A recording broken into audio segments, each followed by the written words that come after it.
This video ay tuturuan ko kayo mag diba? Ganito guys oh.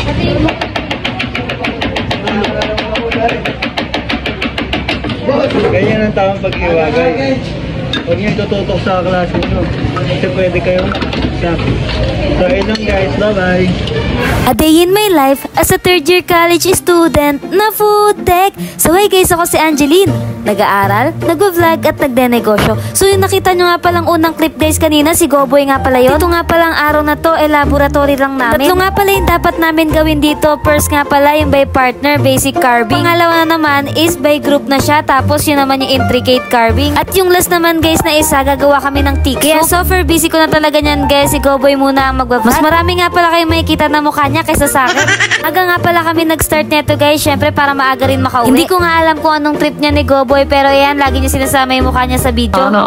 Makikita nyo nga rin pala yan si Limuel guys. Kasi lagi pinapakita ni Goboy. Inuna nga pala namin gawin yung tick soup. Kada isang group nga pala guys, merong 5 members. Tapos nakahati yun sa dishwasher, marketer, tapos yung magluluto. Pero syempre dahil marami itong gagawin namin, toka-toka na nga pala kami sa paggawa. Hati-hati na nga pala kami ng gagawin guys dahil wala namang ibang gagawin. Ano yun? Ito nga palang ginagawa niyan si Goboy dahil wala pa ibang group niya. Aga pa naman kasi niyan guys. Yun nga pala sa strike guys, nagkaroon nga pala kami ng online classes. Kaya para hindi kami magawal sa oras, nag-go na kami na mag-lab. Siyempre ang dahilan lang naman nun ay para pagbakasyon, sulit talaga namin na bakasyon.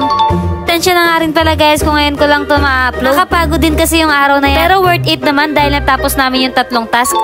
Pagkakataon na nga pala yan guys, prinito ko muna yung bacon. Meron pa kasing mga group na magsasalang sa kalan na yan. Give and take lang dahil matatapos din naman lahat. Shoutout nga pala dyan kay April. Huwag mong subukan, masisira ang buhay mo. Nga din pala dito kay Alay. Naghahasa nga pala yan ng kutsilyo guys para maging matalas. Kailangan kasi yung mga kutsilyo na gagamitin namin ay matalas. Para yung paghihiwa guys mas mapadali. Kailangan nga pala mag golden brown yan bacon para malaman na okay na. Nipis nga lang pala yung bacon kaya yung heat niyan sakto lang din. Nilakasan nga pala yung apoy, pwedeng masunog yung bacon na piniprito ko. Yung iba ko nga palang ka-group guys, nag-start na sila sa intricate na carving. Kailangan nga pala namin matapos yung mga dapat namin tapusin bago mag-Semana Santa. Dahil literal na mabilis lang ang araw. Dito nga pala guys, binibida muna ni Goboy yung grupo niya. Nga yung teamwork nila o tapos si Goboy nag-thumbs up lang. May sinasabi nga pala si Goboy dyan sa video na yan pero hindi ko alam at ayoko na din alamin. Ako si Mr. Suave. Grabe. 40% nga pala ata ng mga kaklase ko guys, sinabi ni Goboy dito sa may vlog. Hindi ko alam kung kaninong vlog ba to, sa kanya ba o sa akin. Ito yung nga pala ng 100% ng mga kaklase ko guys. Post ko nga pala yan bago matapos yung 3rd year second set. Hindi ko nga alam pero ayan, mangingiyata ng pakwan si Vicky. 100k followers nga guys dito sa may Facebook page ko. I-reveal nga pala natin yung mukha ni Vicky. Pero syempre, eme. Shoutout nga pala dyan kay Picardo. Tapos ito na naman, mukha na naman ni Goboy. Siguro kaya siya ganyan kasi proud na proud lang siya sa mga kagrupo niya. Tapos baka ito namang mga kagrupo niya hindi proud sa kanya.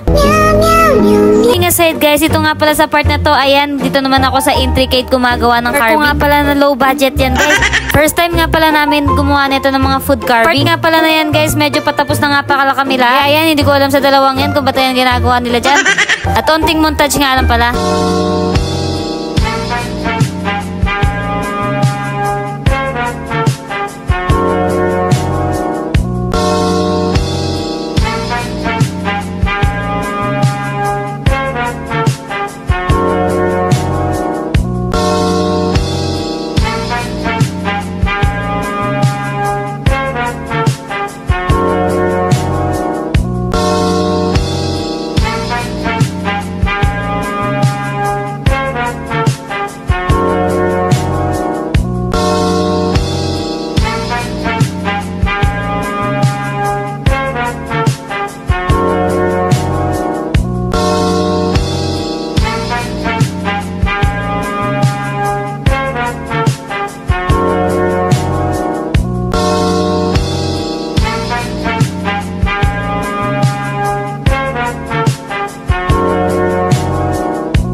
Pala yung tick soup namin guys. Nakita nyo naman yung montage ko guys. Grabe, gagaling talaga ng mga klase. Literal na talent eh. Okay na to! Ganyan guys, pagtapos magluto, nagagawan na kasi papapiling namin yan. Wala po siya dito guys. Papapiling namin yan. Ulti na pronti dito ah! May ano pa, may... Bawal pa nga pala kami umuwi dito guys kasi i-check muna ni ma'am yung mga area. Bukod doon, yung grupo nga pala namin naka-assign na cleaners ngayon.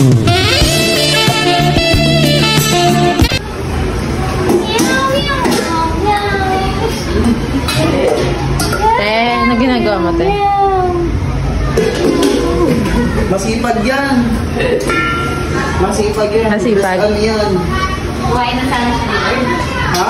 Kuhain na sana siya. Panigurado daw na simot sa tambo, pero bakit ka lumayo? At kung gagamitin ko na may tingting, malalaman kong hindi ako ang nais mong kapiling.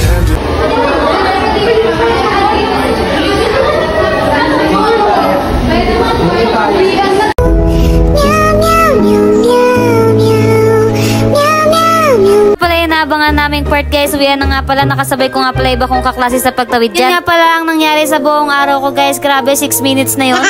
At syempre guys, bago ko sumakay, tinago ko na nga pala yung cellphone. Nangarin pala muna ako niyan ng mani tapos inumin. Hintay nga lang pala ako na umalis na yung unang bus guys, tapos yung sunod sumakay na. Ito ko na lang din pala tatapusin tong video na to. Shoutout nga pala dyan muna kay Christian Merch, tapos sa iba pang nagpapa-shoutout, Angeline's Vlog kung wala kayo. Thank you for watching, bye!